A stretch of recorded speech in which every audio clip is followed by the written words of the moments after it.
파일로 이렇게 적은 거는 나중에 파일을 다 올려줄 거거든요. 그리고, 그, 사진이 들어간 파일 같은 경우에는 이게 저작권 문제에 걸리기 때문에 공개적으로 파일을 올릴 수가 없습니다. 그리고 사진 들어간 파일은 저번에 20세기 그 프랑스 문학 개론에 대해서 설명할 때도 그런 파일을 쓰고 문법 설명할 때도 썼지만 대부분 설명하는데 보조자료로 이렇게 내가 사용하는 거기 때문에 여러분이 뭐 아주 필수적으로 이 사진들이 필요하지는 않을 것 같아요. 그래서 지금 파워포인트 파일은 그런 그 저작권 문제 때문에 올릴 수가 없고요. 한글 파일은 내가 나중에 파일을 올려줄 거니까 여러분이 뭐 일부러 이 그 한글 파일에 적힌 내용을 따로 그 여러분이 필기를 안 해도 됩니다. 자, 그러면 모리학에 대해서 한번 정리를 해보도록 할게요. 자, 그래서 프랑스어 모리학에 대해서 저번에 두 팀이, 그 작가에 대해서 잘 설명을 해줘서 아마 여러분이 내가 아는 이 그 작가에 대한 설명이 훨씬 그 낯설지 않고 익숙하게 느껴질 것 같아요. 그래서 지금 보면 85년에 태어나셔서 1970년에 돌아가셨는데, 요즘도 이렇게 그 80 넘게 이렇게 그 사시면 장수하신다는 말을 듣잖아요. 그렇죠. 그런데 이제 19세기 후반에 태어나신 분이 80 넘게 사셨으니까 정말 장수를 하신 예술가가 아닐까라는 생각이 듭니다. 그리고 예외로 예술가들 중에서 장수하는 분들이 많거든요. 그래서 뭐 여러 가지 이제 뭐 삶이 너무 힘들고, 그러니까 예술가가 이제 돈을 그 제대로 못 버니까 그런 생활고에 시달리다가 빨리 죽거나 아니면 여러분이 잘 아는 고흐처럼 정신병의 문제 때문에 이렇게 빨리 죽는 그런 예술가들도 있지만 또 예외로 예술가들 중에 이분처럼 장수하는 분들이 많아요. 그래서 내가 생각을 해보니까 예술가들이야말로 자기의 어떤 생활비를 벌 수 있는 예술가들이야말로 세상에서 제일 행복한 사람이 아닐까 개인적으로 그런 생각을 하게 됩니다. 왜냐하면 이제 직장이라는 것이 사실은 자기가 원하는 일을 하면서 돈을 벌면 좋겠지만 내가 알기로 많은 사람들이 그 원하지도 않는데 이렇게 그 생활비를 벌기 위해서 일하는 사람들이 아마 자기가 원하는 일을 하면서 생활비를 버는 사람들도 훨씬 작을 것 같아요. 그런데 그 중에서도 예술가들이야말로 정말 그 자신의 작품을 창작을 하면서 그걸 통해서 생활비를 버니까 어떻게 보면 가장 행복한 방법으로, 가장 만족을 주는 방법으로 생활비를 벌고 생활을 영위하는 사람들이잖아요. 그렇죠. 그래서 본인의 어떤 생활 패턴에 상관없이 아마 장수를 하는 것이 아닐까 그런 생각을 하고 있습니다. 자, 그래서 모리학의 생애를 이제 간단히 보면 저번에 여러분이 이제 발표하는 친구들 얘기를 이미 들어서 잘 기억을 하고 있겠지만 어머니가 가톨릭 신자시거든요. 그래서 굉장히 신앙심이 깊은 어머니였기 때문에 굉장히 종교적인 분위기에서 성장을 하게 됩니다. 그리고 이제 고향이 보르도인데 그 저번에 발표한 친구들도 이제 보르도 출신이라고 얘기를 하고 뭐 보르도에 관한 얘기도 잠깐 했는데 여러분도 아마 뭐 특히 이제 술에 관심이 많은 친구들 같으면 보르도라는 지명이 물론 이제 불문학을 하니까 보르도라는 지명이 아주 낯설지는 않겠지만 특히 이제 술에 관심이 많은 친구들 같으면 절대 낯설지 않은 지역이죠. 그래서 보르도는 포도주 산지로 지금도 굉장히 유명한데 포도주 중에서도 이제 적포도주가 유명한 지역이죠. 그렇죠. 그래서 지금도 이제 보르도라고 하면 프랑스 사람들도 아마 포도주 산지로 제일 먼저 이 지역을 떠올리지 않을까라는 생각이 듭니다. 그래서 보르도의 아주 독특한 자연 환경과 그리고 아까 그 말한 것처럼 아주 신앙심이 깊은 가톨릭 신자 어머니 밑에 살았기 때문에 그 가정의 독실한 분위기가 더해져서 아주 특별한 환경에 자라게 됩니다. 예, 그러면서 이제 작가가 되기를 어릴 때부터 희망했던 분이라고 이해를 하면 될 것 같고요.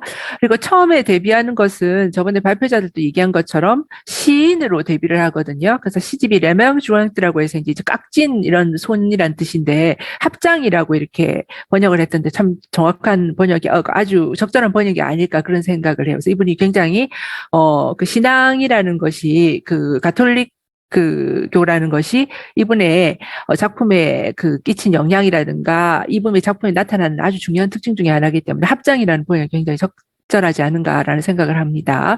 그래서 레맹 주엔트라는 이제 시집을 통해서 작가로 데뷔를 하게 됐는데 오히려 후에 소설가로서 더 훨씬 명성을 얻게 되는 작가라고 여러분이 생각하면 되겠습니다. 그래서 주로 이제 내용이 신앙인으로서 이제 갈등과 고통이라든가 그리고 프랑스 지방의 풍속, 특히 이제 보르도 지방이죠. 보르도 지방의 어떤 풍속이 어떤 풍속이 있는가라는 걸 보여주는 소설들을 연이어 이제 발표를 하게 됩니다.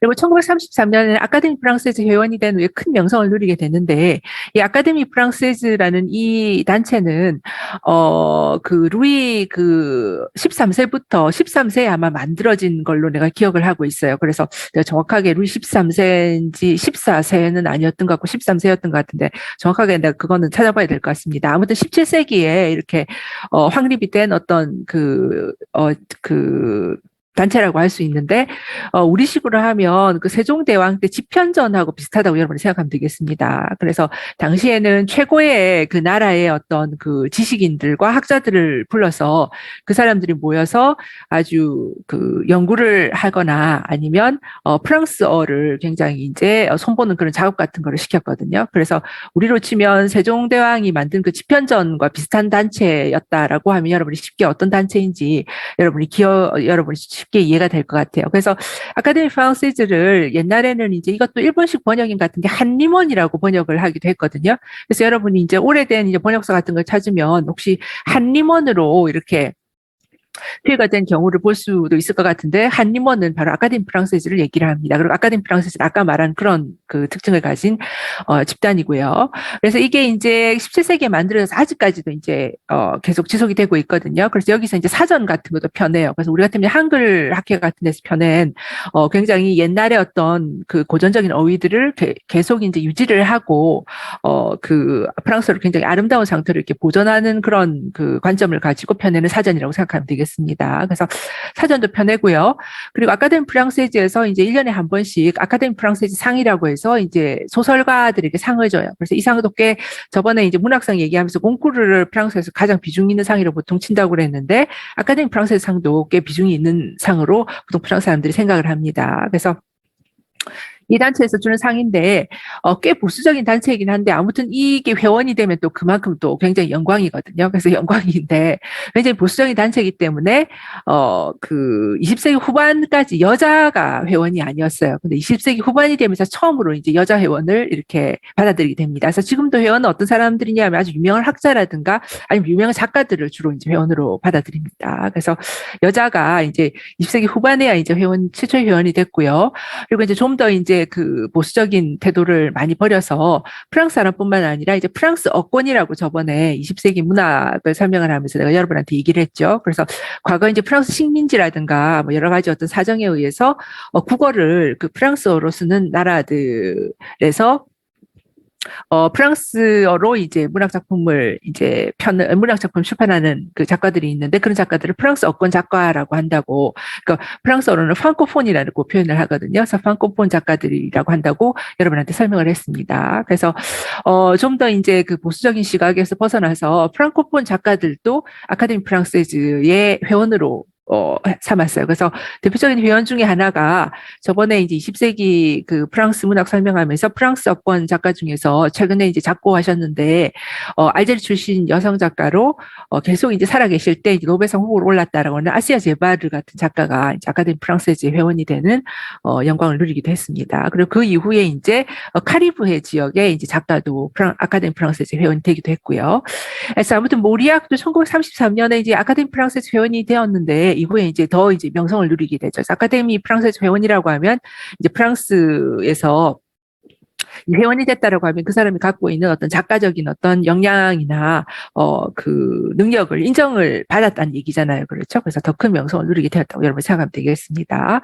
그래서 이후에 이제 개인적인 이야기를 주로 썼었는데, 여기서 이제 잠깐 벗어나서 더 다양한 등장인물과 복합적인 이야기를 담은 소설들을 발표했습니다. 근데 그럼에도 불구하고 모리악 소설의 특징을 이제 크게 두 개로만 그 단어로만 한번 나타내 보라 하고 한다면 여러분이 기억할 게 이제 가톨릭적인 특징이 있죠. 신앙의 어떤 특징과, 그리고 또 하나는 보통 심리 소설가라고 얘기를 많이 하거든요. 그래서 모리악의 소설이다 이러면 그 대표적인 특징은 아주 심리적이다, 뭐 심리 묘사가 잘 되어 있다, 심리 소설이다 이렇게 표현을 해요. 그래서 이런 그 아주 심리적인 그런 그 묘사가 아주 뛰어난 이런 소설들을 계속해서 발표를 합니다. 그래서 여기 나온 것처럼 개인적인 이야기에서 벗어났다고 해도 결국은 이제 모리악의 소설을 크게 이제 그 특징을 말하자고 한다고 한다면 아까 얘기한 그 가톨릭적인 특징하고 심리소설에서는 사실은 뭐 벗어나지 않는다고 해도 과언이 아닐 정도로 계속해서 그런 이야기를 쓴 작가라고 여러분 이해하면 되겠습니다. 그래서 52년에 이제 단순히 이제 프랑스에서 인정받는 작가라는 걸 넘어서서 이제 노벨 문학상을 수상하게 되거든요. 그래서 세계적으로 유명한 작가가 되고요. 또, 또 하나의 특징은 저번에 이제 발표자들도 잘 얘기를 했듯이 이렇게 굉장히 심리적인 어떤 묘사에 치중한 아주 사적인 어떤 이 사적인 어떤 그 경험담 같은 거를 소설로서 변화시켜서 쓴 작가이기 때문에 사실은 사회 변화에 대해서는 전혀 관심이 없는 작가인 것 같은 느낌이 들잖아요. 그렇죠? 근데 절대 그렇지가 않고, 사회적인 여러 가지 이슈에 참여를 하고 자신의 정치색을 분명히 표현한 작가로도 잘 알려져 있습니다. 그래서 이분의 어떤 성향을 얘기할 때 사회주의적 가톨릭 사상가라고 얘기를 하거든요. 그래서 가톨릭 신도임에도 불구하고 그 정치적인 색채에서는 사회주의적인 정치색이 굉장히 강했어요. 그래서 어떻게 보면 사회주의가 이제 좀 더 극단적으로 간 것이 공산주의라고 할 수 있는데 공산주의하고 그 가톨릭 신앙은 굉장히 대치된다고 생각을 하잖아요. 그렇죠. 그래서 특히 공산주의 같은 경우에는 평등을 이렇게 부르짖고 그리고 이제 그 서양 사회에서 이제 굉장히 정권과 결탁을 해서 이제 그 사회를 많이 좌지우지하던 그 성직자들에 대해서 굉장히 적대적이었기 때문에 굉장히 반대된다고 생각이 여러분이 쉽게 할 수 있지만 예외로 이 가톨릭 신앙을 갖고 있으면서 사회주의적인 이런 성향을 갖고 있는 뭐 이런 그 작가 이렇게 그 여기 나오는 그 모리아카 같은 작가들이랑 아니면 뭐 정치가 같은 사람들도 많고요. 심지어는 이제 그 신부님들 중에서 신부가 자기가 이제 성직자 신부이죠. 그래서 성직자 가톨릭 성직자들 중에서도 정치적인 성향이 꽤 사회주의적인 그런 사람들도 많습니다. 그래서 이분은 이제 이런 그 정치적인 성향은 사회주의적이면서 이제 가톨릭적인 신앙을 계속 유지하고 있는 사상가라고 생각을 하면 될 것 같고요. 그래서 신문 기사들을 통해서 정치적 쟁점에 대해서 자신의 견해를 당당하게 표명한 그런 작가라고 할 수 있습니다. 그래서 레지스탕스 운동에도 동조를 하고 자신도 일부 참여를 했고요. 그리고 전에 발표한 친구들이 저번 시간도 얘기한 것처럼 당시 이제 프랑스가 이분이 살아계실 때 이제 물론 돌아가실 즈음에는 대부분의 그 식민지가 이제 해방이 됐지만 이분이 이제 한참 이렇게 젊은 시절에는 아직까지 프랑스에서 식민지를 거느리고 있을 때였거든요. 그리고 이제 프랑스의 식민지들이 그 우리나라가 일본에서 1945년에 해방된 것처럼 2차 대전이 끝난 1945년에 대부분의 식민지가 이렇게 해방이 됐습니다. 근데 그 이전까지는 많은 이제 아시아와 아프리카의 영토가 프랑스의 식민지였고 프랑스가 착취를 하고 있었죠. 그리고 심지어는 45년이 지난 후에도 알제리는 해방을 안 시켰어요. 그래서 그것 때문에 이제 알제리에서 독립전쟁인 알제리 전쟁이 일어나게 됩니다. 그래서 이런 상황에서 항상 그 식민주의에 반대하는 반식민주의적인 자신의 어떤 성향을 표현했다고 생각하면 되겠습니다. 그래서 사회주의 가톨릭 사상이라고 이렇게 표현을 했는데 이게 뭐냐면 인간의 기본적인 권리를 항상 존중한다는 거죠. 그래서 가톨릭 사상, 가톨릭 그 신도임에도 불구하고 인간의 어떤 그 기본 권리에서는 누구나 평등하다라는 생각을 가진 작가라고 할 수 있습니다.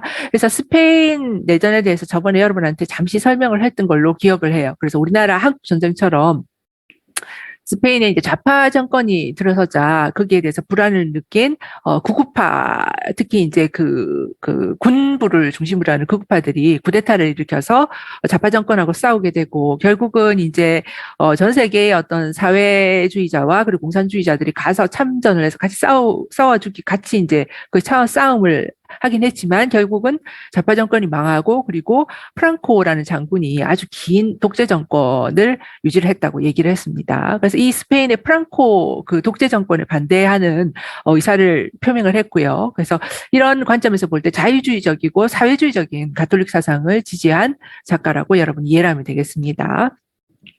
그런데 그럼에도 불구하고 이분은 이제 자기의 작품을 통해서 적극적으로 자신의 어떤 소설을 통해서 앙드레 말로처럼 어떤 정치적인 그 신념을 적극적으로 펼친 작가는 아니에요. 그리고 오히려 이분은 앙드레 말로가 쓰는 그런 정치적인 이념을 소설로 표현하는 이른바 참여 문학이죠, 그렇죠? 그래서 그런 그 소설들을 뭐 참여 소설, 이념 소설 이렇게 표현을 하거든요. 거기에 대해서 오히려 반대한 작가라고 여러분이 생각하면 되겠습니다.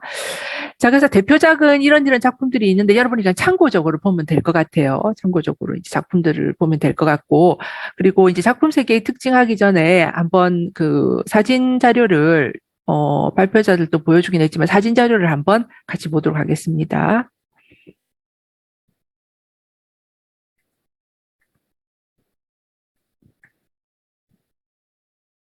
자, 전부, 슬라이드 잘 보입니까?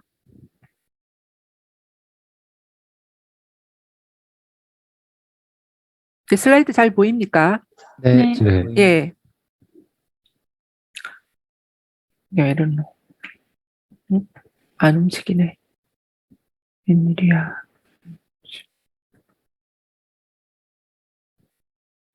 예, 이게 안 움직이냐. 응? 그거를 다시 보자.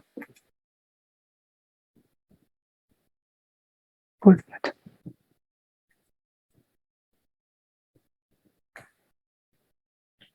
아, 이게 안 움직이지. 이상하구만.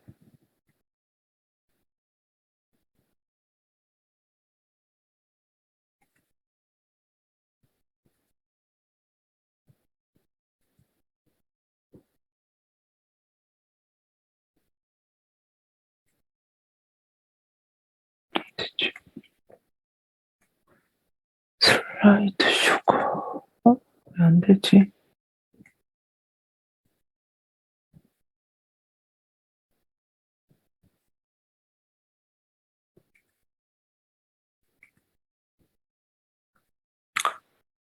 이게, 일로 하면 되나. 자, 그래서 프랑스어 모리학인데, 지금 이건 프랑스어 모리학의 전기거든요. 그리고 젊으셨을 때 모습이고요. 그래서 이 작가를 보면 항상 이제 느끼는 게, 여러분 어떨지 몰라도 나는 보면 뭔가 이분의 옛날식의 사진으로 찍으셔서, 이제 그 사진을 찍어서 이런 느낌이 나는지 몰라도 뭔가 실제 존재하시는 분이라기보다, 서양의 명화 같은 데 보면 이런 그 분위기에, 독특한 분위기의 사람들을 본 적이 있거든요. 그래서 그림 속에서 이렇게 존재하는 그런 분 같은 그런 인상을 가진, 나한테는 특히 그런 인상을 가진 작가입니다. 자, 그리고 젊으셨을 때의 모습이고요. 아마 옆에 계신 분이 사모님이 아닐까 그런 생각이 드네요. 자, 그리고 노년의 작가의 모습입니다. 자, 그리고 이제 역시 노년의 작가의 모습이고요. 그래서 앞에 계신 분은 이제 그 옷차림을 봐서 글쎄요, 이분이 정확하게 모르면서 함부로 말할 수는 없을 것 같은데 어떻게 보면 신부님 같기도 하고 아닐 것 같기도 하고 그러네요. 자, 그리고 이제 결혼을 해서 이제 자식들도 있고 그리고 손자 손녀도 꽤 있었거든요. 그래서 자식들 중에 작가가 된 자식들도 몇 명 있고요. 그리고 손녀도 그 작가이자 그리고 이제 영화 그 감독으로 굉장히 유명합니다. 그래서 나중에 장리 고다르라는 그때 누벨바그 여러분들한테 얘기할 때 누벨바그를 대표하는 그 감독하고 한때 결혼을 하기도 했었거든요. 그래서 그분이 그 안에 배우로서 남편 영화의 배우로 출연하기도 하고 본인이 작가이기도 하고 또 영화 감독이기도 했는데 그분이 바로 모리학의 소녀이십니다. 자, 그리고 여러분 이거 보면 이제 현판인데 프랑스에 여러분이 혹시 가게 되면 이제 길거리 같은 데서 지나가다가 어떤 건물 같은 걸 보면 이런 걸 볼 수 있을 것 같은데 뭐냐면 프랑스에서는 그 작가 예술가를 굉장히 사랑하는 나라라서 아마 이런 그 식의 그 현판을 붙이지 않았나 이런 생각을 합니다. 무슨 말이냐 하면 이제 그 유명한 작가가 살았던 곳이라든가 뭐 태어난 곳이라든가 죽은 곳 같은 데 있죠. 그렇죠. 그래서 그런 장소는 반드시 현판을 붙여서 그 작가를 기리거든요. 그래서 작가뿐만 아니라 예를 들면 이제 그 레지스탕스 운동을 하다가 어떤 사람이 이제 처형을 당했잖아요. 그렇죠. 그러면 이제 길거리에 그거를 현판으로 붙여놨어요. 그래서 몇 년 몇 월 며칠에 누가 여기서 이제 레지스탕스 운동을 하다가 여기서 처형을 당했다 이렇게 붙여놨습니다. 그래서 개인적으로 그런 걸 보면 참 좋다고 생각이 드는 게 이 지나가면서 이제 그 프랑스 어린이 같은 이런 걸 계속 보고 자라면 역사를 그냥 이제 따로 역사책을 그 보고 이렇게 책을 통해서 보는 것보다 역사가 그냥 현재하고 지금 살아있는 과거의 어떤 역사가 자기 현재하고 같이 이렇게 연동이 되는 것처럼 느낄 거잖아요. 그렇죠. 그래서 개인적으로는 참 좋은 방법이 아닐까라는 생각이 들어요. 그래서 여기 현판을 보면 여기서 이제 프랑스와 모리학이 1913년에서 1930년까지 살았습니다라고 이렇게 현판이 붙어져 있어요. 그래서 굉장히 모리학이 살았던 이제 건물이니까 자랑스럽게는 현판으로 표시를 해놓았습니다. 자, 그리고 모리아게 고향인 보르도 지역의 그 사진이고요. 그래서 굉장히 그 뭔가 신비스러우면서 아름답다는 느낌이 드네요. 그리고 역시 이제 보르도에 이제 그 모리아게 살았던 그 집이라고 생각하면 되겠습니다. 그리고 이런 집들은 여러분이 이제 가보면 알겠지만 작가가 태어나서 일정 동안 산 집이라든가 아니면 작가가 굉장히 긴 시간 동안 살았던, 특히 작가가 이제 지방 출신일 경우에 그 지방의 어떤 그 저택에서 작가가 오랜 기간 거주했거나 아니면 태어나서 뭐 태어난 거나 하는 그런 집들은 대부분이 이제 그걸 박물관처럼 바꿔놨거든요. 작가의 박물관이죠. 그래서 작가의 박물관으로 바꿔놔서 거기 들어가 보면 이제 작가가 뭐 그 예전에 사용했던 뭐 책상이라든가 가구 같은 것도 그대로 남아 있고요. 뭐 작가가 사용했던 펜이라든가 아니면 작가가 이제 남긴 초고 같은 거를 전부 다 이제 박물관식으로 전시를 해서 사람들이 이제 그 일반인들이 볼 수 있도록 그렇게 해놓았습니다. 그래서 이것도 이제 프랑스원 모리악의 이제 집을 프랑스원 모리악의 박물관으로 바꾼 거라고 여러분이 생각하면 될 것 같고요. 왼쪽 사진은 이제 이분이 이제 노년에 책을 읽고 계신 모습이고요. 자, 그리고 저번에 이제 20세기 프랑스 문학을 얘기를 하면서 프랑스원 모리악과 함께 특히 종교적인 어떤 색채가 드러나는 작가, 대표적인 작가로 앙드레 지드를 얘기를 했죠. 그렇죠. 그래서 프랑스원 모리악이 가톨릭적인 어떤 특징이, 그러니까 구교라고 그 보통 얘기를 하는 가톨릭적인 특징이 아주 강하게 드러나는 작가라면 앙드레 지드는 신교, 즉 그 개신교적인 어떤 특징이 아주 드러나는 작가이다라고 얘기를 했습니다. 그래서 모리악이 이제 어머니가 굉장히 독실한 가톨릭 신자였기 때문에 그게 영향을 받았다면 지드도 부모님이 개신교 신자였거든요. 그래서 큰 영향을 받았던 작가라고 생각을 하면 되고 두 분 다 이제 활동했던 시기도 비슷해요. 그래서 이제 두 분이 이제 만난 모습입니다. 그래서 왼쪽이 프랑스원 모리악이고 오른쪽이 앙드레 지드입니다.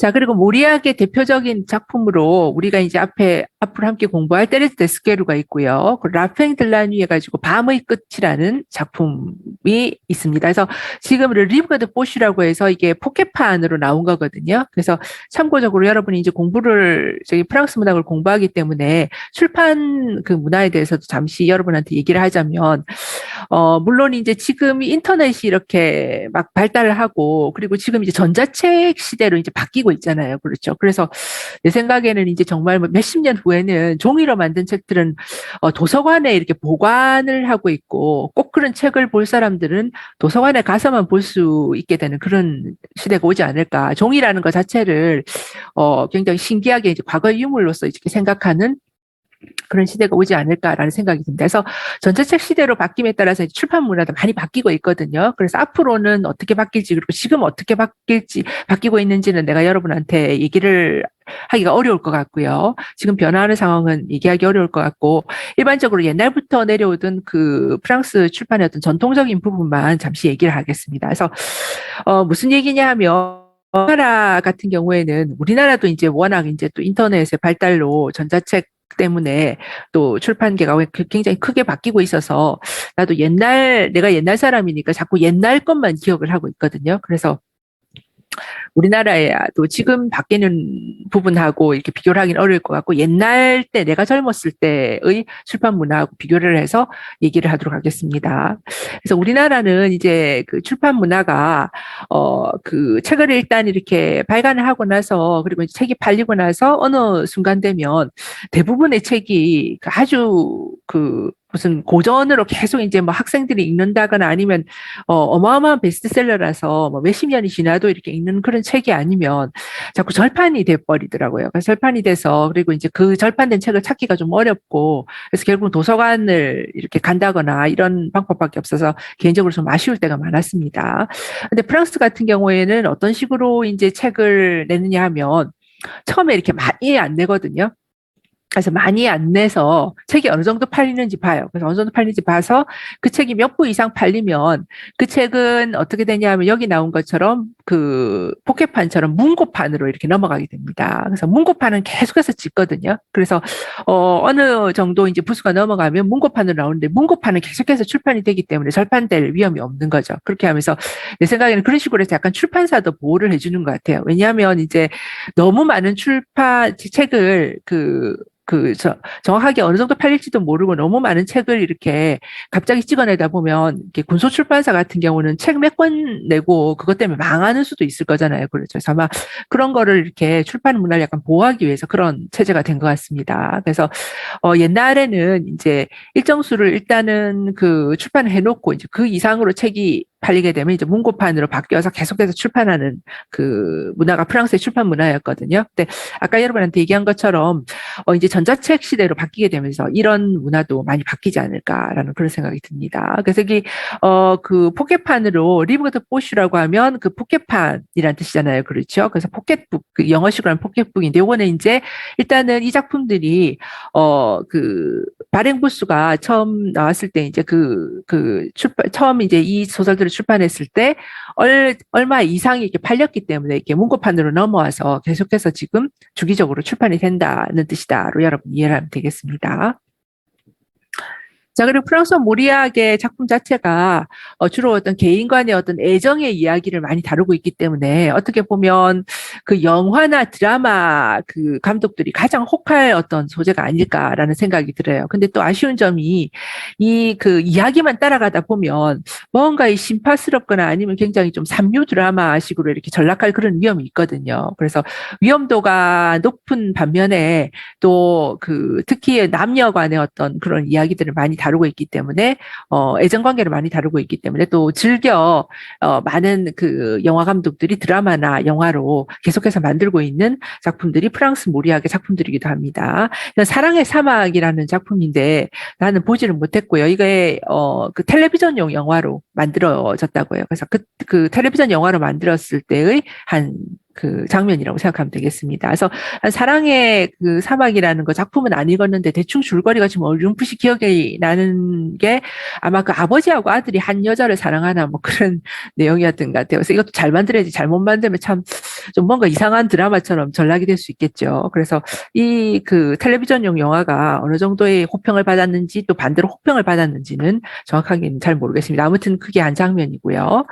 그리고 다음은 이제 비교적 최근에 나왔던 그 테레즈 데스케루를 영화로 만든 영화 버전이거든요. 그래서 그 오드레 또뚜라는 아주 원래는 지금 약간 지금 나이가 들은 상태인데 굉장히 귀여운 이미지로 프랑스 국민들은 물론이고 전 세계의 어떤 영화 팬들의 사랑을 받았던 배우가 있습니다. 그래서 오드레 또뚜가 테레즈 데스케루를 맡았어요. 그래서 나는 이 영화를 봤는데 영화가 괜찮기는 괜찮았거든요. 근데 조금 아쉬운 점이 이 오드레 또뚜가 연기를 못한다기보다 너무 이 그 발랄한 이미지가 이렇게 나는 머리에 박혀 있어서 뭔가 이 배우가 안 어울린다는 느낌이 자꾸 들더라고요. 그래서 뭐 이 영화는 여러분이 아마 쉽게 구해서 볼 수 있을 것 같으니까 한번 관심이 있으면 여러분이 한번 봐도 소설의 그 세계를 영화로 어떻게 옮겼는가로 여러분 이해할 수 있을 것 같습니다. 그래서 아주 극찬을 비평가들한테 받지는 못했지만 그렇다고 해서 형편없는 영화라는 평도 받지를 않았거든요. 그래서 그냥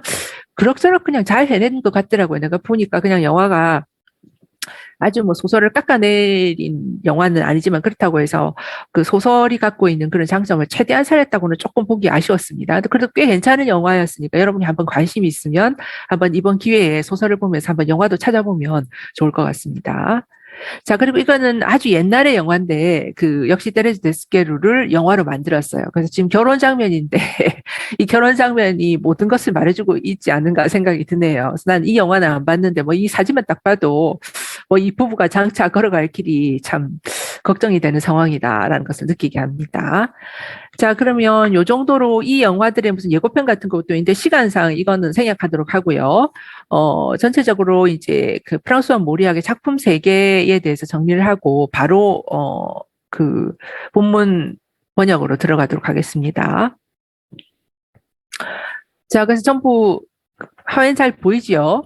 자, 그래서 작품 세계의 특징하면 아까 여러분한테 얘기한 것처럼 그 모리아기라고 하면 보통 바로 이제 사람들이 떠오르는 게, 그 전문가들뿐만 아니라 일반 독자들 바로 떠올리는 게 굉장히 가톨릭적인 특징이 많이 나타나고 또 심리적인 어떤 그 소설을 쓰는 작가다라고 생각을 하고 있거든요. 그래서 여러분이 큰 그 두 개의 어떤 특징을 여러분이 기억을 하면서 나머지 특징들도 같이 이해를 하면 되겠습니다.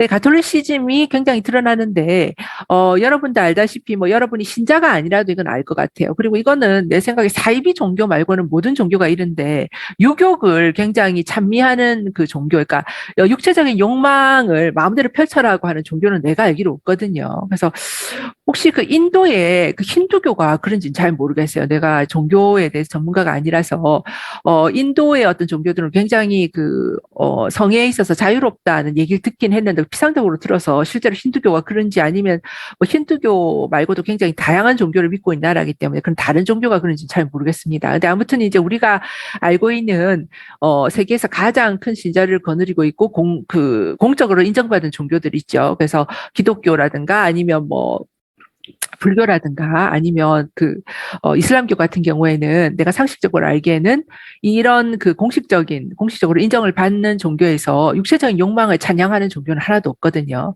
그리고 기독교도 마찬가지죠. 그래서 이제 육체적인 욕망에 대한 어떤 죄책감이라는 것이 그 책의 모리아게 작품의 강박관념처럼 나타나요. 그리고 이제 신앙을 버리는 또 나타나는데 신앙을 버리는 것으로 끝나는 게 아니라 원래 이제 신앙인이 신앙을 버렸을 때 그 죄책감은 이루 말할 수가 없죠. 그러니까 신앙의 상실로 인한 죄책감이라든가 원죄와 은총 사이에 갈등에 처했다. 이것도 전형적인 어떤 기독교의 어떤 기독교가 보여주는 어떤 갈등이라고 여러분이 생각하면 되겠습니다. 그래서 원죄에 처한 인간이 신의 축복을 받기 위해 신에게 구원을 받기 위해서 어떻게 해야 되나라는 것이 기독교의 가장 큰 갈등 중에 하나죠. 그래서 이런 기독교적인 어떤 갈등에 처한 인간의 비참함을 이렇게 묘사를 하고 있습니다. 그래서 가톨릭적인 어떤 종교적인 특징이 가장 크게 나타나고 있고요.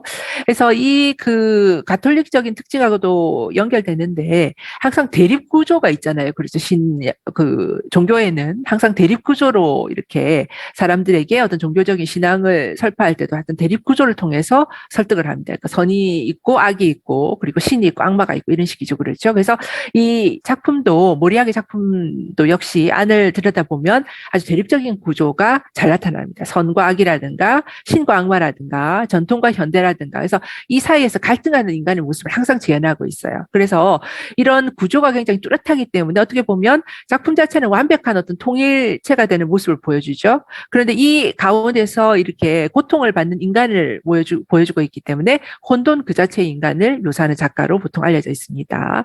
자, 그래서 죄의식과 비참함이라든가 아니면 이상과 현실 사이의 차이 때문에 굉장히 갈등을 하는 인간들을 항상 보여주는데, 여기서 갈등하는 등장인물들의 어떤 고통을 우리가 어떻게 느끼냐면 심리 묘사가 굉장히 뛰어나거든요. 그래서 그 등장인물이 겪는 고통과 아픔을 우리가 생생하게 느낄 수 있게 아주 치밀하며 예리한 심리 묘사를 작가가 보여줍니다. 그래서 이걸 통해서 굉장히 효과적으로 이런 작가가 표현하는 이런 그 주제들을 잘 표현했다고 여러분이 생각하면 될 것 같고요. 자, 그리고 또 하나의 특징은 뭐냐면 그 동시대, 그러니까 작가가 살아갔던 시대를 얘기합니다. 작가가 살아갔던 그 시대에 프랑스 그 지방에 대한, 여기서 지방이라고 할 때는 이제 수도인 파리와 반대되는 관점에서 지방이라고 표현을 했습니다. 프랑스 지방에 대한 이제 비판적 관점과 이 지방에 대한 생생한 묘사를 볼 수 있어요. 그래서 주로 보르도 지역이 자기의 이제 고향인 보르도 지역이 많이 등장을 하는데 별로 이렇게 호감으로 사실은 물론 이제 그 고향에 대한 사랑도 이제 일부 나타나긴 합니다. 근데 일단은 이제 프랑스 지방을 볼 때 어떤 식으로 보냐면 굉장히 굉장히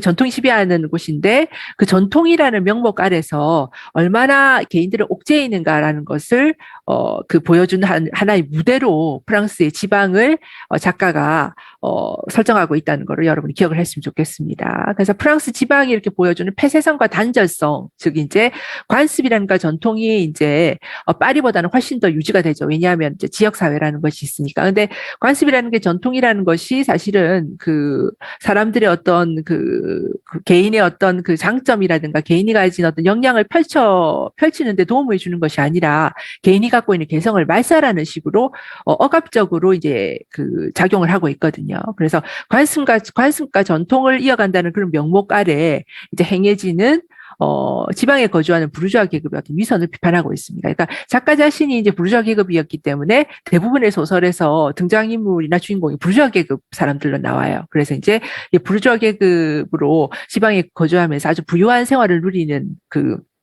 사람들이 주로 나오거든요. 그런 사람들이 어, 전통을 유지한다 이런 명목 아래 한 개인이 어떤 자유로움과 한 개인의 개성을 얼마나 꺾고 억누르느냐라는 걸 보여주고 있습니다. 그래서 프랑스 지방에 대해서 굉장히 비판적인 관점을 고수를 하면서 또 동시대의 어떤 프랑스의 어떤 그 파리를 제외한 지역들이 어땠는가라는 거를 아주 생생하게 묘사하고 있는 작가다라고 여러분 이해하면 되겠습니다.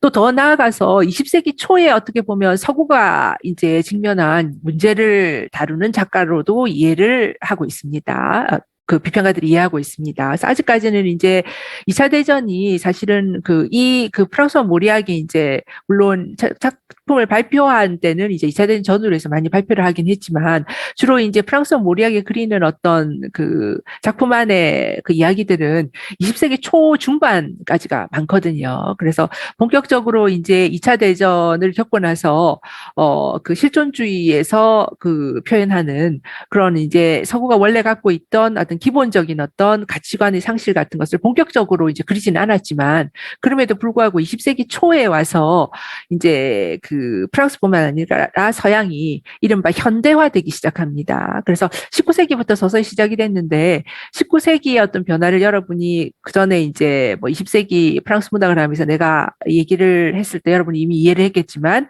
20세기 초에 그런 변화들은 19세기의 산업혁명을 통해서 이루어지거든요. 그래서 산업혁명이라는 것이 19세기에 서양에서 이루어지면서 서양의 어떤 사회가 전통적인 사회에서 지금 우리가 살고 있는 이런 사회처럼 많이 바뀌게 돼요. 그래서 대량 생산이 이루어지고 저번에도 그때 얘기를 한 것처럼 도시의 모습이 바뀌게 된다 그랬죠. 그래서 도시가 물론 옛날에도 이제 도시가 없었던 건 아니지만 지금과 같은 거대한 그 인구가 이렇게 상존하는 익명적인 그런 도시는 아니었거든요. 근데 산업혁명이 일어나면서 아주 많은 그 노동 인구가 필요하게 되면서 시골에 그 거주하던 사람들이 돈을 벌기 위해서 도시로 이주를 하고요. 도시는 굉장히 비대해지면서 그 이전의 도시와는 달리 수많은 사람들이 익명으로 거주하는 그런 공간으로 바뀌게 됩니다.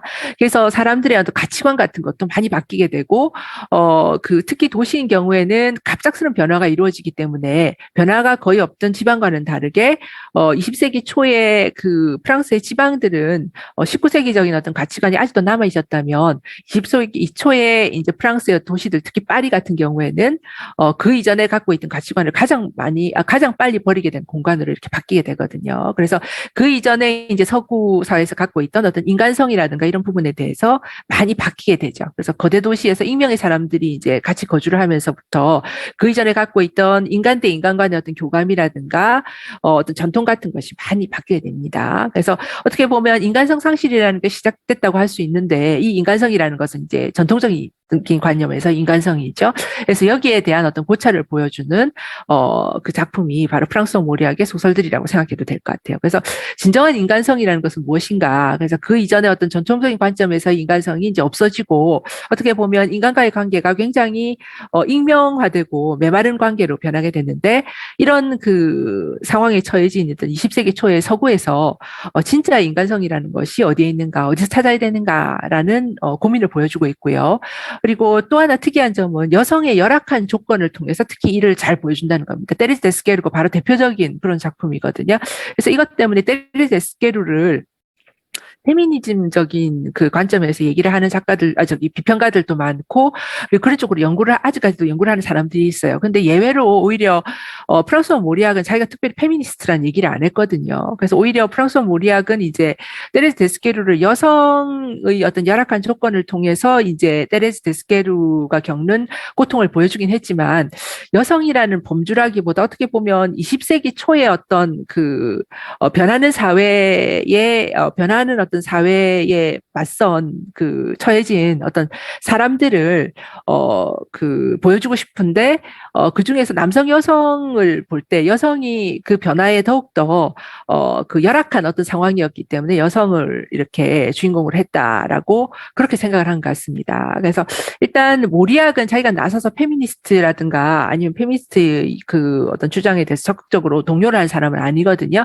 근데 어떤 페미니즘 관점에서 볼 때 이제 여성을 통해서 그런 그런 문제를 이제 보여주고 있기 때문에 그 페미니즘적인 관점에서 연구가들이 그냥 그 관점을 통해서 연구를 하는 경우도 있고요. 그래서 아무튼 여성의 남성 작가임에도 불구하고 이제 여성의 열악한 조건을 통해서 이런 그 갈등을 표현해주고 있다는 점에서 독특한 어떤 그 묘사나 그 관점을 보여주고 있는 작가로 여러분 이해를 하면 될 것 같고요. 일단 테레즈 데스케르를 읽으면서 여러분 이 부분에 대해서 더 이해를 할 수 있을 것 같습니다. 그리고 아까 얘기한 그 부분인데 이분이 그 사회적인 문제에 대해서 항상 적극적으로 자신의 의견을 말하고 그리고 사회주의를 옹호하는 가톨릭 신자이었음에도 불구하고 소설을 어떤 이념적으로 이렇게 활용을 해서 자기의 이념을 펼치는 장으로 삼는 그런 앙드레 말로와 같은 태도에는 반대를 했거든요. 그래서 본인은 이념 소설에는 반대하는 작가다라는 것도 참고적으로 알면 좋겠습니다. 그래서 그 모리학을 좋아하는 이제 그 사람들 중에서 물론 이제 우리나라에서는 이게 이제 번역본으로 됐기 때문에 문체의 아름다움 같은 거는 사실은 번역을 해버리면 그렇게 크게 드러나진 않잖아요. 그렇죠. 근데 이제 프랑스 사람들의 관점에서 보면 그 문체의 조화나 음악성이 굉장히 뛰어난 그런 문장들을 구사하고 계시는 작가로 이제 모리학이 잘 알려져 있어요. 그래서 샤토브리앙이 그 19세기 초의 작가인데 낭만주의 작가거든요. 그래서 어떻게 보면 프랑스 이제 소설계에 낭만주의를 처음으로 이렇게 그 들여온 작가라고 할 수 있습니다. 그래서 샤토브리앙을 좋아하는 사람들이 샤토브리앙의 그 독특한 어떤 그 소재도 이제 관심을 가지고 좋아하는 사람들도 있지만 일반적으로 이제 현대 독자들 같은 경우는 샤토브리앙의 그 문장이 기가 막힌다고 얘기를 하거든요. 그래서 굉장히 그 아름다운 문장을 구사를 하고 있고 그 문장 자체에서 그런 음악성이 두드러진 작가로 알려져 있습니다. 그래서 이제 일부 비평가들은 샤토브리앙 이후에 가장 음악적이며 조화로운 문체를 구사하는 작가다라고 모리학을 그 평가하고 있습니다. 그래서 이런 부분 여러분이 참고적으로 알아두면 좋을 것 같고요. 자, 그럼 이 정도로 끝내도록 하고 바로 번역으로 들어가도록 하겠습니다. 그래서 아마 여러분이 번역을 하면서 처음에 많이 힘들었을 거예요. 근데 이게 이게 처음에 이 이탈릭체로 쓴 게 작가가 테레즈 데스케르에게 하는 얘기거든요. 그래서 이것도 조금 독특해요. 왜 작가가 그 가공의 인물인 주인공한테 말을 거는 식으로 이렇게 그 작품 시작하는 거 이것도 굉장히 독특한 방식이라고 할 수 있습니다. 거기다가 이제 샤를 보들레르의 그 시까지 인용을 했거든요. 그래서 이런 부분들이 굉장히 어려울 것 같은데 한번 조금 차근차근하게 한번 일단 번역을 시작해 보도록 하겠습니다. 그래서 민지가 맨 처음에 준비를 한 것 같은데 일단 읽고 한번 해석해 볼래? 네. Thèse, beaucoup diront que tu 앞에 n'existes 에세니에 pas. 잠깐 민지야 에세니에 가는 거는 해석 안 했나? 아니요, 해석해봤습니다. 그럼 그 부분 해볼래? 이 부분도 사실은 조금 어려운 부분이긴 한데, 그, 테레즈 데스케루라는 소설에 대한 그, 직접적으로 관련이 있는 얘기거든. 그래서 이 부분부터 그러면 한번 해석을 해보겠습니다. 네. Seigneur, ayez pitié des pauvres et des pauvres. 주여, 자비를 베푸시고 미치광이들에게 자비를 베푸소서. 예. 그래서 이 부분은 뭐냐면 여러분 이런 거를 인용을 그 소설에서 자주 볼 수 있을 것 같은데 이거를 우리말로 하면 제사라고 하거든요. 제사라고 하는데 자기가 작품을 쓰면서 그 자기 작품의 어떤 테마하고 이렇게 그 주제하고 관련이 된 기존의 작품이 있으면 그 작품들을 인용해서 서두에 이렇게 쓰는 방식입니다. 그래서 제사를 굉장히 좋아하는 그런 작가들이 있거든요. 그래서 제사를 바로 자기의 소설을 시작하지 않고 이 제사를 이렇게 붙이는 작가들이 있어요. 그리고 이거는 사실 이런 방법은 소설뿐만 아니라 이론서 같은 데도 이렇게 제사를 이렇게 붙이는 경우가 있거든요. 그래서 이렇게 남의 그 글을 인용을 해서 앞에 이렇게 붙이는 경우를 제사라고 하고요. 그리고 이제 여러분이 프랑스 문학을 공부하는 학생들이니까 원어로는 에피그라프라고 합니다. 그래서 에피그라프라고 하는데 프랑스어로는 이 에피그라프를 우리식으로 번역을 하면 제사로 여러분이 이해를 하면 되겠습니다. 그래서 이 제사는 지금 샤를 보들레르라고 작가를 써놨죠, 그렇죠? 샤를 보들레르 여러분이 아마 그 공부를 한 유명한 그 시인일 건데 프랑스 시를 얘기할 때 보들레르를 빼놓고 얘기를 할 수 없죠. 그래서 보들레르는 어떻게 보면 현대 시를 맨 처음에 시작한 그 작가로 뭐 프랑스 문학하면 사실은 프랑스 문학의 뭐 그걸 대표하는 작가들을 뭐 몇 명을 들어보세요라고 할 때 보들레르를 아마 빼기는 힘들 것 같아요. 그래서 보들레르 그만큼 이제 프랑스 문학을 대표하고 프랑스의 어떤 현대 시를 어떤 그 시작한 있는 작가라고 할 수 있습니다. 그래서 여러분이 아마 배울 때 상징주의 작가다라고 그 문학의 그 유파를 유파로 분류를 할 때 이분이 상징주의에 들어가는 상징주의 작가로 여러분이 기억을 하고 있을 것 같고요. 이 샤를 보들레르의 스플린드 파리라고 해서 파리의 우울이라는 시집이 있거든요. 그 시집에 마드모아젤 비스투기라는 그 시예요. 이게 산문시거든요. 산문시인데 이 산문시의 일부분을 인용을 한 겁니다. 그래서 인용을 한 거로 여러분이 이해를 하면 될 것 같고요. 그래서 나는 지금 시를 전공을 안 했기 때문에 시 번역이 사실 자신이 없어요. 그래서 내가 그냥 대충 이제 의미만 통하도록 번역을 할 거거든요. 그래서 여러분이 그 정도로 이해를 하면 될 것 같고, 시의 진정한 번역은 여러분이 시간에 시 전공하신 선생님들이 아마 번역을 아주 멋지게 잘 해주실 겁니다. 그래서 그 번역을 여러분이 선생님이 해주신 번역을 이제 정석으로 생각을 해서 번역을 하면 될 것 같고요. 나는 시를 전공을 안 했기 때문에 그냥 문법적으로만 이렇게 번역을 여러분한테 해주도록 할게요. 자, 그래서 일단은 마드모아젤 비스투리는 또 어떤 얘기냐 하면, 나도 이제 이 시집을 끝까지 안 읽어봐서 그냥 대충 그런 그 내용만 아는데, 이 마드모아젤 비스투리는 매춘부거든요. 근데 매춘부인데, 이제 보들레르가 이제 나로 이렇게 표현을 하기 때문에 이분이 보들레르인지 아니면 뭐 시의 세계니까 뭔가 이제 자기가 만들어낸 어떤 작중인물의 난지는 모르겠습니다. 근데 보들레르가 이 마드모아젤 비스투리라는 이 매춘부를 길거리에서 만나게 돼요. 근데 이 매춘부가 아주 그 상냥하게 이제 고객을 하는 것처럼 이제 보들레르가 나라고 이제 묘사를 한 아마 보들레르일 가능성이 많죠. 그래서 팔을 잡고 막 의사냐 하면서 이렇게 물어보는 거예요. 그래서 나는 의사가 아니다라고 하니까 막 그래도 이제 자기하고 같이 가자 이렇게 하면서 의사를 이제 마드모아젤 비스투리라는 이 여성이 굉장히 좋아한다라고 얘기를 하는데 뭔가 말이 횡설수설하고 앞뒤가 안 맞는 거예요. 그래서 가만 보니까 이분이 이제 제정신이 아닌 사람인 거예요. 그래서 마드모아젤 비스투리가 광인으로 미친 사람으로 생각하면 되겠습니다. 그래서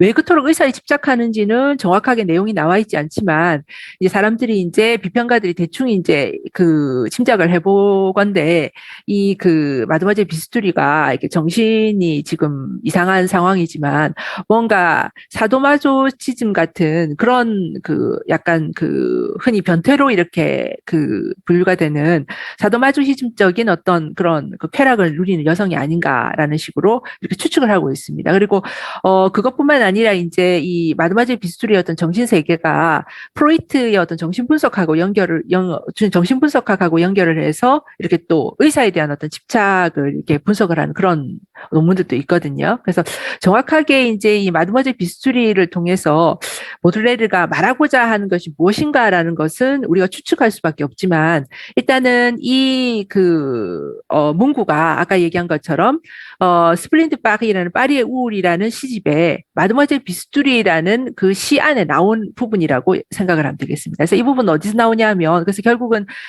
그 마드모아젤 비스투리하고 나하고 그렇게 얘기를 하고 이제 그 여성에 대해서 보면서 이제 한탄을 하는 식으로 하면서 이 화자가 하는 말이거든요. 그래서 이제 마드모아젤 비스투리가 제정신이 아니죠. 그렇죠. 그래서 그 광인들에 대해서 미친 사람들에 대해서 하는 마지막 그 문구라고 생각하면 되겠습니다. 자, 그래서 지금 민지가 해석을 잘해줬는데 한 번 더 보도록 할게요.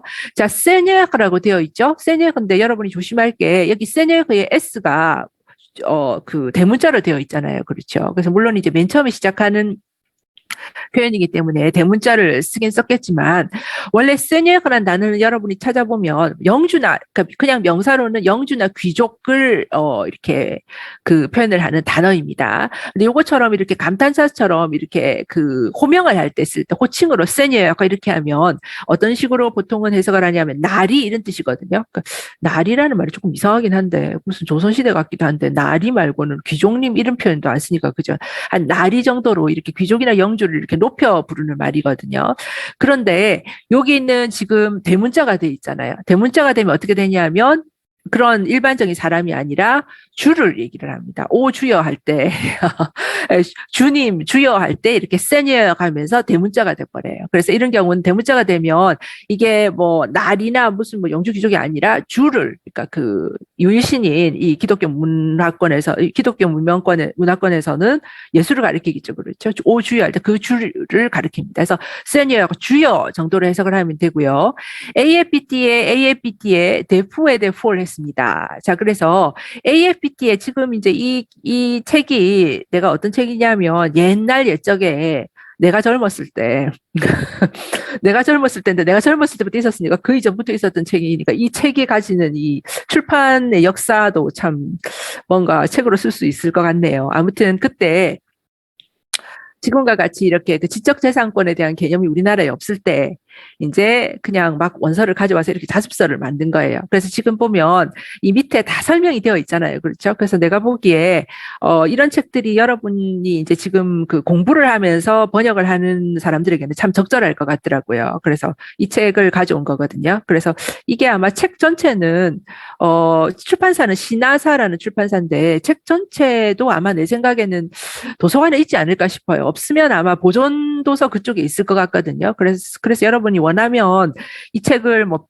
그 빌려가지고 만약 전체를 내가 테레스 에스케루를 조금 앞에 공부를 하다가 수업 시간에는 시간이 없어서 뭐 그걸로 끝냈는데 참 재미있는 책일 것 같아서 내가 끝까지 읽어보고 싶다. 근데 자신이 없다면 요런 이 책을 그냥 빌려가지고 여기 밑에 다 이렇게 설명이 나와 있으니까 이 설명 주석 단 거는 이제 전공하신 선생님이 붙인 거거든요. 그래서 조금 여러분이 해석이 훨씬 쉽지 않을까라고 생각을 합니다. 그래서 여러분 해석 준비할 때도 이 밑에 그 주석을 참고를 하면 훨씬 여러분 해석이 쉬울 거예요. 그래서 적극적으로 참고를 해주기 바라고요. 자, 다시 돌아가서 보면 세니어 AFBT에 대푸에 대포를 해서 여기에 대해도 설명이 밑에 잘 되어 있죠. 그렇죠. 그래서 지금 AFBT라고 되어 있는데 이 A에는 아부하고 동사가 지금 저번에 명령법 여러분 배웠잖아요. 그렇죠. 명령법이거든요. 그 명령법이라고 생각하면 되겠습니다. 자, 그래서 그 밑에 주석 잠깐 보면 아부학비티에트가 이게 그 관용 어구인데 수건데 누구누구를 불쌍히 여기다 이런 뜻이거든요.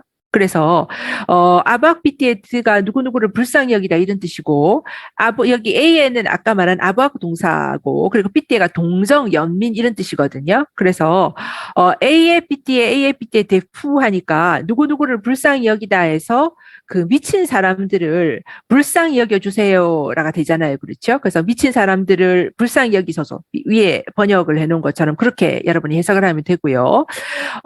원래 아부학 BT에라고 하면 그냥 이 수거를 여러분이 몰라도 BT에 하면 동정이나 연민 이런 뜻이거든요. 그래서 A에는 아부학 동사니까 이게 명령법이니까 동정을 가져주세요, 연민을 가져주세요 이런 식으로 해석이 되잖아요. 그렇죠? 그래서 미친 사람들에게 동정을 가져주세요. 미친 사람들에게 연민을 가져주세요라는 뜻으로 여러분 이해하면 되겠습니다. 그래서 여기 나와 있는 것처럼 아부학 BT의 드가 누구누구를 불쌍히 여기다. 그리고 A에는 아부하가 여기 잘 나와 있죠. 2인칭 복수 명령형입니다. 그래서 이거를 여러분이 참고를 한다면 쉽게 해석이 될 거예요. 그래서 푸는 지금 그 남자 미친 사람을 얘기하고요. 폴은 여자가 미친 사람을 얘기하거든요. 그래서 지금 대포에 대포를 하니까 미친 남녀들이라고 지금 해석이 되어 있죠. 그렇죠? 그래서 미친 남녀들을, 그러니까 미친 사람들을 정도로 해석을 하면 되겠습니다. 미친 사람들을 불쌍히 여겨주십시오라는 뜻입니다. 자, 그러면 다음에 민지가 한번 계속해 볼까요?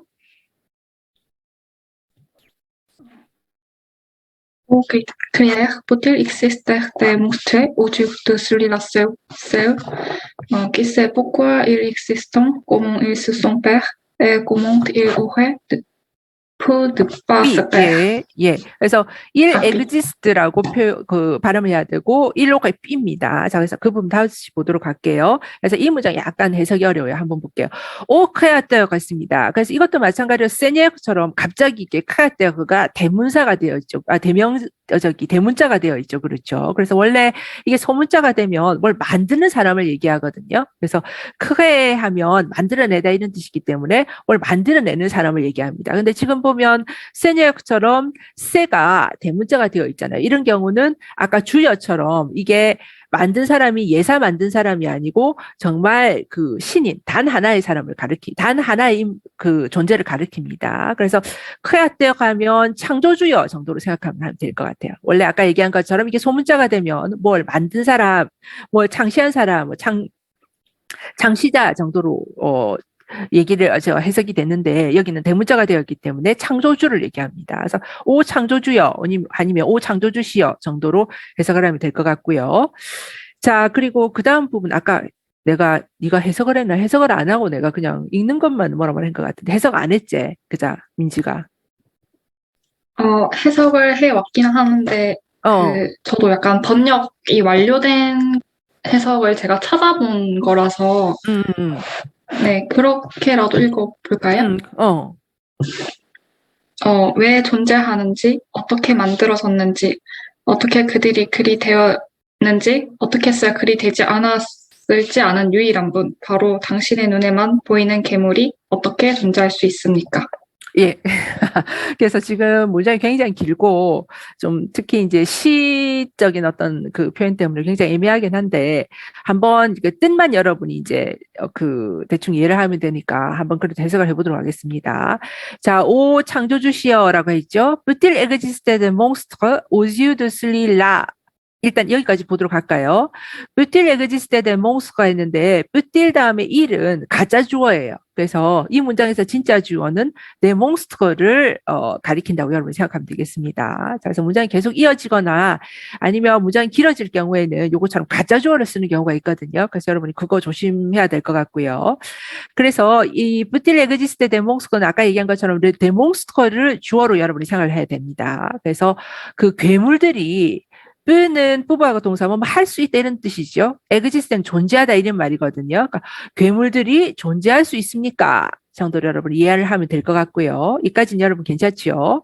자, 오지우드 슬릴라 쓸기세 일단 여기까지 보도록 하겠습니다. 그래서 오지우드도 여러분 밑에 그 주석 참고해 보세요. 그래서 누구누구의 눈에는 누구누구의 견해로는 누구누구의 면전에서 이런 뜻입니다.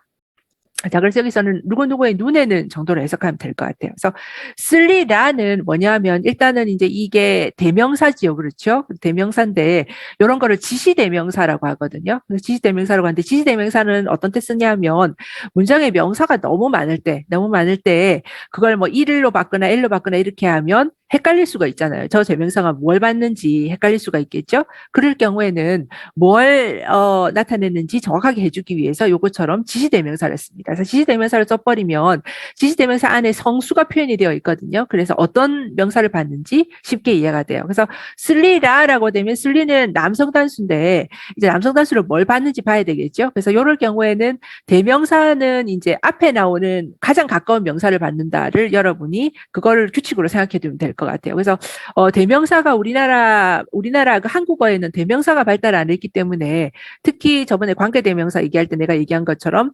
대명사가 이렇게 나오는 문장을 우리가 구사하기도 조금 힘들고 대명사를 써서 문장을 구사하기도 어렵고 그리고 대명사가 나오는 문장은 진짜 이렇게 우리가 도대체 이 대명사가 뭘 받는가 헷갈리는 수가 많거든요. 근데 대명사의 원칙은 가장 가까운 명사를 받는다. 이걸 여러분이 이해를 하면 조금 복잡한 문장이 나와도 쉽게 해석이 되지 않을까라는 생각이 듭니다.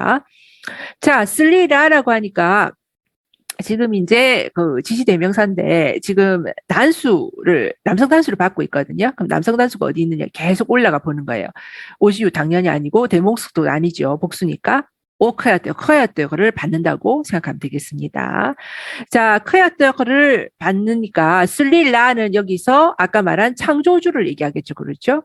창조주의 눈에 이런 뜻이에요. 그래서 뷰틸 에그지스테 데몽소 오주드 슬릴라까지 일단 보면 자, 슬릴라가 커야떼어를 받으니까 창조주로 해석을 하면 되겠죠. 그렇죠?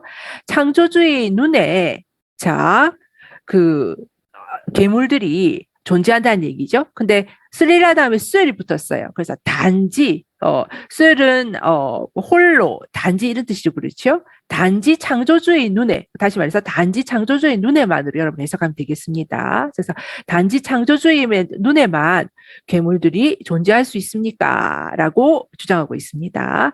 자, 그래서 그 뒤에 창조주에 대한 설명이 다 나오거든요. 그 부분 한번 보도록 할게요. 자, 슬릴라 쓸 창조주만이 자, 끼세 안다는 얘기죠. 그렇죠? pourquoi il existe. 일단 여기까지 보도록 하겠습니다. 자, 그래서 끼는, 저번에 우리 문법 정리할 때 여러분 기억나겠지만, 관계대명사인데 이제 주어를 이렇게 받을 때, 이 끼를 썼죠. 그렇죠? 그래서 여러분 기억할 겁니다. 그래서 관계대명사는 어떤 데 쓰느냐, 문장에서 이제 여러 짧은 문장이 있는데, 그게 이제 반복되는 단어들이 들어간다. 근데 프랑스에서는 반복을 굉장히 피하려고 한다. 그래서 그 문장들을 하나로 이렇게 만들어버릴 때, 그 반복되는 그 부분을 하나를 없애버리고, 그 반복되는 부분이 그 문장에서 어떤 구실을 하는가라는 걸 표현하는 연결시켜주는 그 대명사를 집어넣는데 그게 바로 관계대명사다로 여러분 이해를 저번에 문법 설명하면서 내가 설명을 했습니다. 그래서 관계대명사에서 끼는 이제 주어를 받는 거거든요. 그래서 여기 끼는 바로 앞에 슬리라스를 지금 받고 있다고 생각하면 되겠어요. 그래서 단지 창조주만이 세포과 왜 안다는 거죠. 그렇죠? 아는데 일 에그지스트하니까 그들이 왜 존재하는지 안다는 얘기입니다. 그들이 왜 존재하는지 알고 있는 그 오직 창조주의 눈에로 여러분 이해하면 되겠죠? 자, 그 다음 부분도 볼게요. 꼬망 일스 송페 했습니다. 그래서 여기도 다 설명이 있으니까 한번 여러분이 설명을 같이 이제 그 참조를 하면서 해석을 하면 훨씬 더 쉬울 것 같아요. 꼬망은 어떻게 이런 뜻이죠. 그렇죠? 일스송페에서 밑에 한번 이거를 번호로 이렇게 달아주었으면 훨씬 더 쉽게 이제 볼 수 있을 것 같아요. 전부 별표를 해가지고 또 열심히 찾아야 되겠네요. 꼬망 일스송페 가지고 밑에 설명이 있습니다. 그래서 스펙은 사실은 이제 스스로를 만들다 아니면 이 그 수동태적으로 만들어진다 이런 뜻으로 쓰이거든요. 페가 만들다라는 뜻인데 앞에 쓰라는 지금 목적어를 붙으니까 스스로를 만들다 아니면 만들어진다라는 뜻입니다. 그래서 꼬망이스송페를 그들이 어떻게 만들어졌는지로 해석을 했거든요. 그래서 이렇게 해석을 해도 괜찮아요. 이게 어떻게 보면 직역을 한 그런 표현이라고 생각했습니다. 직역을 한 그 결과로 여러분이 생각해도 좋을 것 같습니다. 그래서 스페가 여기 밑에 설명이 나온 것처럼 만들어지다, 이루어지다 수동대명 동사로 해석을 하라고 되어 있죠. 그래서 그들이 어떻게 만들어졌는지로 이렇게 해석을 했거든요. 그래서 그들이 어떻게 만들어졌는지로 해석을 해도 좋고요. 또 이제 사람이 이제 어떻게 만들어졌는지라면 약간 어색하니까 물론 이제 창조주 입장에서는 우리를 만들어졌는지로 해석을 해도 나쁘진 않겠지만, 그렇게 되었는지로 해석을 해도 괜찮을 것 같아요. 그래서 그렇게 되었는지로, 약간 의역을 해도 좋을 것 같습니다. 그래서 어떻게 그들이 만들어졌는지 아니면 그들이 어떻게 그렇게 되었는지로 여러분 해석을 해도 될 것 같고요. 계속해서 다음 부분 보겠습니다. 꼬멍 일 오게비 느바스페가 있습니다. 그래서 이 부분이 여러분 조금 해석하기가 어려울 거예요. 일단 오해비라는 그 문장에서 이 오해비라는 이 부분부터 한번 살펴보도록 할게요. 지금 밑에 이것도 여러분이 참고로 이제 나온 주석을 참고로 하면 좋을 것 같습니다. 오해비라는 이 그 문장의 형태는 조건법 과거예요. 조건법 과거입니다. 그래서 저번에 조건법도 여러분하고 같이 문법 설명하면서 우리가 한 번 더 검토를 했었죠. 그렇죠? 그래서 원래 그 전통적인 조건법 문장은 만약 내가 무엇을 한다면 무엇을 할 텐데 해서 가정을 이렇게 주는 상황이기 때문에 만약 무엇을 한다면에 해당되는 그 문장을 C절이라고 하고 그리고 무엇 할 텐데라는 그거를 주절이라고 얘기를 한다고 했습니다. 그래서 그 주절이라는 그 부분에서 조건법을 사용한다고 했고 조건법 만드는 그 규칙도 여러분한테 얘기를 했어요. 그래서 조건법 현재가 있고 조건법 과거가 있는데 이건 조건법 과거라고 생각하면 되겠습니다. 근데 문법에서 저번에 본 것처럼 만약 뭐 하면 뭐 할 텐데라는 그런 문장들도 있지만 그건 아주 그 조건법의 아주 전통적인 문장이고요. 그 만약 뭐뭐 하면이라는 그 부분을 없애버리고 그 부분 안 쓰고 조건법만 사용하는 경우가 훨씬 더 많아요. 그래서 조건법만 사용하는 경우가 많은데 그런 경우도 말 그대로 어떤 조건을 제시해서 그에 대한 상황을 설명하는 경우지만 약간 차이가 있습니다. 그래서 어떤 식으로 이제 해석을 하는 게 적절하냐면, 여기 조건법 과거라고 되어 있죠. 그렇죠? 그 조건법 과거는 이제 단독적으로 만약 하면, 만약 한다면이라는 그 C절이라는 것 없이 이렇게 조건법만 쓰일 때는 조건법 과거인 경우에는 주로 어떤 때 쓰이냐 하면, 그 과거 사실인데 아주 확실하지 않을 때 있죠. 그래서 예를 들면 뭐 그 어제 차 사고가 났는데 세 사람 뭐 사망자가 나왔다. 근데 세 사람 사망자가 나온 게 공식적인 게 아니라 세 사람이 죽었을 것 같, 죽었다고 하는 것 같다 정도로 여러분이 얘기하고 싶을 때 있죠. 그럴 경우에는 바로 조건법을 씁니다. 그래서 과거 사실에 대해서 단정적이지 않게 여러분이 이야기를 하고 싶을 때, 그러니까 아주 확실한 결정적인 어떤 상황이 아니라서 여러분이 과거 사실을 서술하고 싶은데 뭔가 좀 이렇게 단정적이지 않게 얘기를 하고 싶을 때 조건법을 과거를 사용할 수 있어요. 과거를 사용할 수 있고요.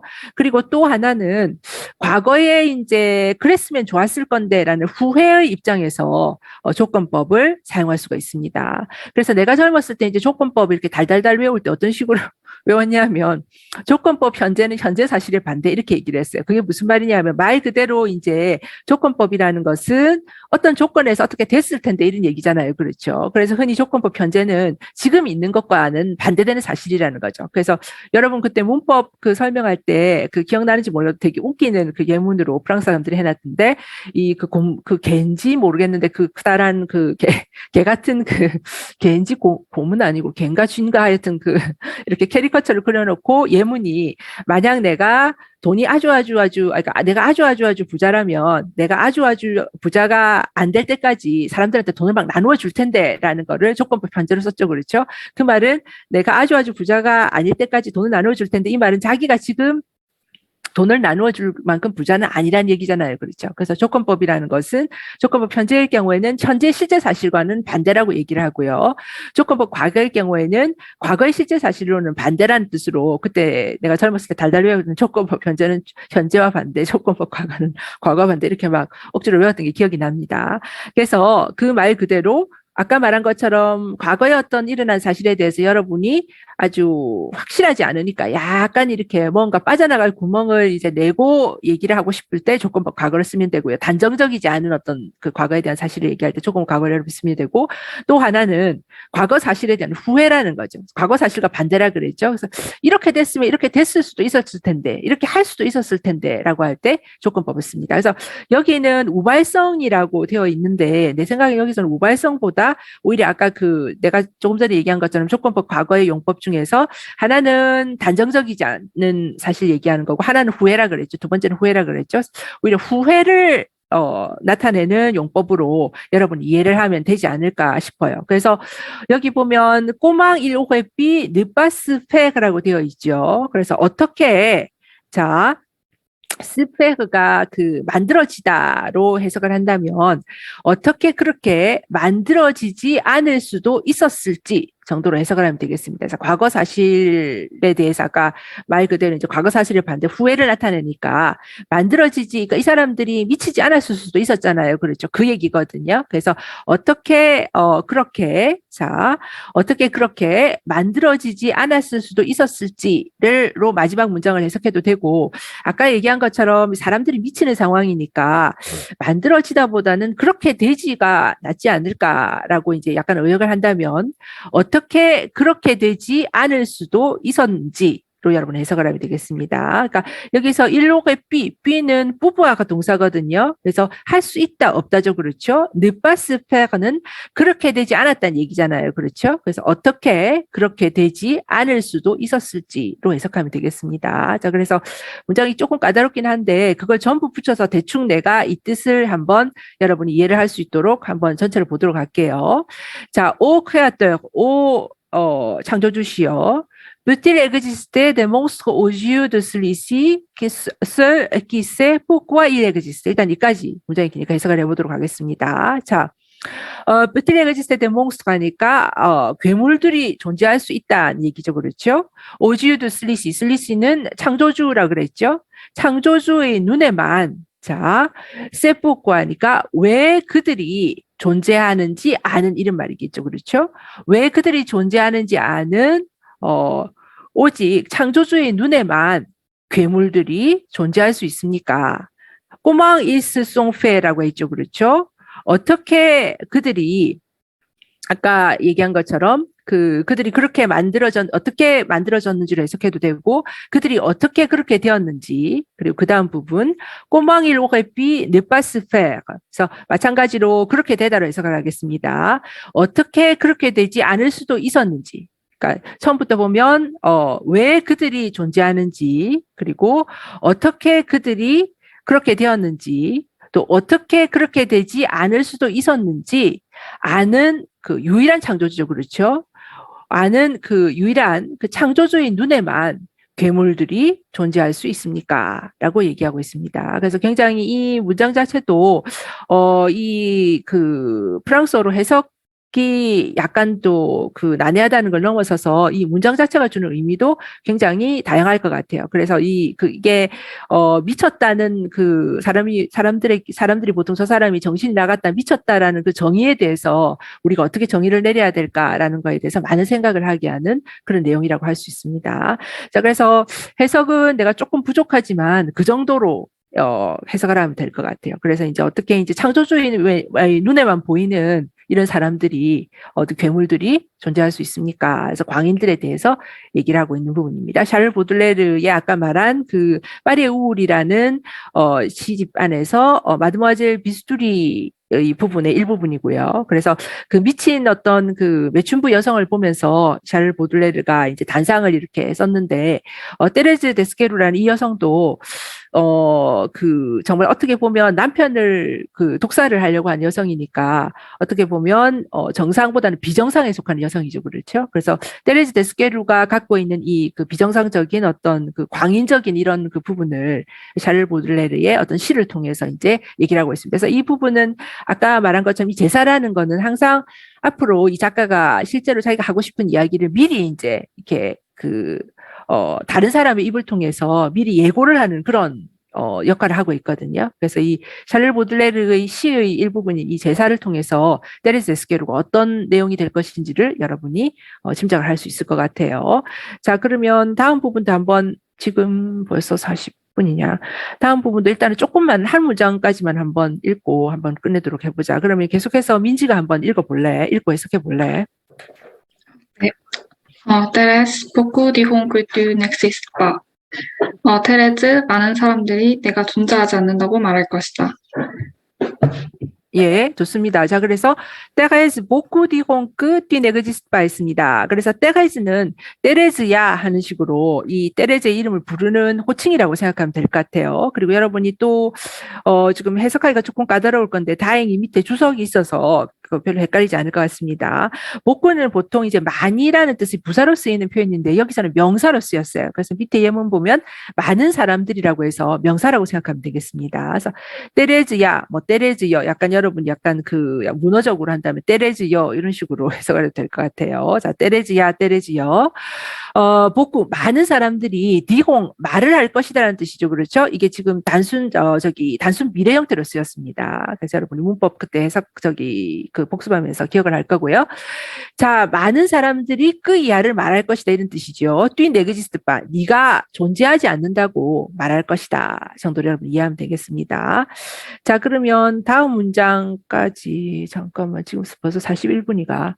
자, 그러면 일단 그 다음 시간에 할 걸 좀 정해야 되니까 다음 시간에는 그 다음 부분부터 이제 계속 해석을 하도록 하고요. 다음 주에 월, 수 전부 이제 해석을 할 거거든요. 그래서 미리 조금 정해 놓도록 할게요. 그래서 지금 정한 게 지금 선우기까지 정했으니까 한 시간에 세 페이지쯤 한다고 생각을 하고, 자, 그 다음에, 이거를 조금 뛰어넘어서 하면 좋을 것 같아요. 지금 진도 문제도 있고, 마지막 부분도 우리가 해야 되니까, 내 생각에는 뭐 9페이지까지 할 수 있으면 월요일 날 하고요. 10페이지로 넘어가지 말고 뒷부분을 한번 해보도록 하겠습니다. 자, 한 세 사람 정도 하면 될 것 같으니까.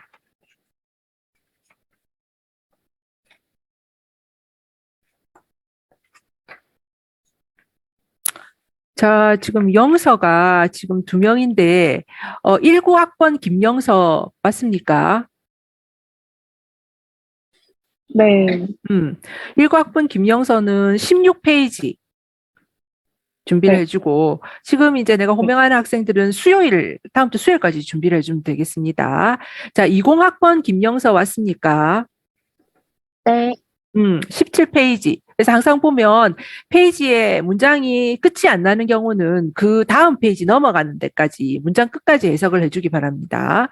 17페이지 한 김영서도 마찬가지로 이거 문장이 끝이 안 나는데 다음까지 해석을 해주면 될 것 같고, 김영우 왔습니까? 네, 예, 18, 19거든. 18페이지에서 19페이지. 조금 분량이 많을 것 같은데 또 이렇게 19페이지, 17페이지에서 넘어오는 그 양이 있기 때문에 거의 비슷하게 될 것 같아요. 그래서 다시 한번 호명할게요. 자, 19학번 김영서는 16페이지를 해주고, 그 다음에 20학번 김영서는 17페이지를 준비를 해주고요. 그리고 김영우는 18페이지에서 19페이지까지를 준비를 해주는데, 지금 호명한 세 사람은 수요일까지 준비를 해주면 되겠습니다. 그리고, 선우기까지는 월요일 날 한번 우리가 같이 읽어볼 거니까 다음 주 월요일까지 준비를 해주면 되겠고요. 그리고 또 하나 여러분한테 공지하고 싶은 사항은 지금 교내에 지금 확진자가 자꾸 늘고 있기 때문에 원래는 3월 말 지나고 4월부터 한번 그 대면으로 해볼까 했는데 조금 더 미루는 게 나을 것 같아요. 그래서 중간고사까지 그 비대면으로 하고요. 그리고 원래 내 수업은 중간고사를 안 칩니다. 중간고사를 안 치고 대체하는 리포트가 있긴 한데 그 리포트는 기말고사 치는 날까지 여러분이 제출을 하면 돼요. 그래서 기말고사 치는 날까지 제출을 하는 그 리포트를 대체 리포트로 생각을 할 거니까 여러분이 그렇게 생각하고 준비를 해주면 되겠습니다. 자, 그래서 내가 딱 시간 맞게 끝났네. 자, 그래서 오늘은 이걸로 마치도록 하고요. 혹시 뭐 질문 있는 사람은 질문하고 아니면 오늘 수업 이것으로 마치도록 하겠습니다. 교수님, 어, 저 김동희 학생이 혹시 저 11페이지 하는 거 맞아요? 잠깐만.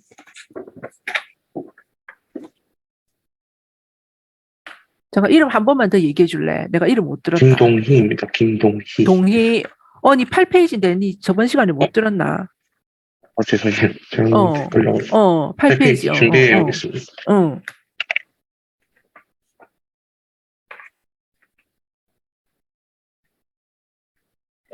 교수님, 저 유예본인데요. 제가 지난 시간에 늦게 들어서 혹시 지난 월요일 수업 때 분량 추가로 말씀해 주신 거 있을까요? 월요일 날, 근데 예본인이는 지금 내가 출석부 순으로 지금 페이지를 정해주고 있고, 혹시 결석을 한 경우에는 뛰어넘어서 그 다음에 다시 정하기 때문에 예본인이는 정한 게 없거든. 근데 지금 월요일 날 공부할 범위를 얘기를 하는 거가 아니면 네가 맡을 부분이 있는지 그걸 네, 물어보는 거가. 맡을 부분이 있는지 여쭤봤습니다. 맡을 부분은 네가 지금 출석부에 뒤에 있기 때문에 아직 멀었고, 혹시 네가 뭐 결석을 내가 이렇게 정할 때 네가 결석을 했다 이러면 니는 빼고 이렇게 정하고 그 다음에 이제 다시 보충을 해가지고 정하고 이런 식이기 때문에 혹시 결석을 했는데 내가 이제 모르고 선생님이 그냥 정해가지고 해오라고 이렇게 하지 않을까 그런 걱정을 안 해도 된다. 네, 알겠습니다. 감사합니다. 그래.